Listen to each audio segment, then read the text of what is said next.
നമ്മളെ വീടുകളിലൊക്കെ മക്കൾ ഇങ്ങനെ വലുതാകണതിനനുസരിച്ച് ബാപ്പാരും മക്കളുമായിട്ട് തീരെ ബന്ധമല്ല.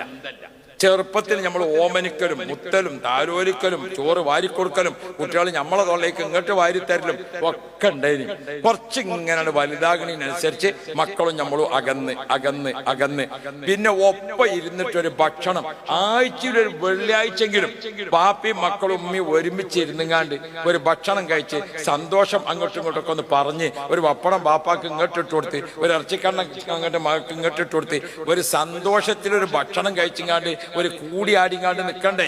അപ്പോഴല്ലേ കുടുംബം എന്ന് പറയുന്നത്, അപ്പോഴല്ലേ അതിന്റെ റാഹത്ത്. ഞാൻ എന്റെ പ്രിയപ്പെട്ടവരോട് ഓർമ്മപ്പെടുത്തുന്നത്, ഹൃദയം അറിഞ്ഞ ബന്ധം നമ്മുടെ വീട്ടിന്റെ അകത്തളങ്ങളിൽ ഉമ്മയും വാപ്പയും അതേപോലെ തന്നെ മക്കളും മക്കളെ മക്കളും ആ ഒരു കുടുംബ ജീവിതമുണ്ടല്ലോ, ആ ജീവിതത്തിൽ നമ്മൾ പരസ്പരം നല്ല പോലെ കാത്തു സൂക്ഷിക്കണം. രക്തബന്ധം, വിവാഹബന്ധം, അയൽവക്ക ബന്ധം, ഈ ബന്ധങ്ങളിലൊക്കെ ഉള്ള ആളുകളുമായി മനസ്സിന്റെ പൊരുത്തത്തിൽ അതാണ് ഏറ്റവും പ്രധാനം.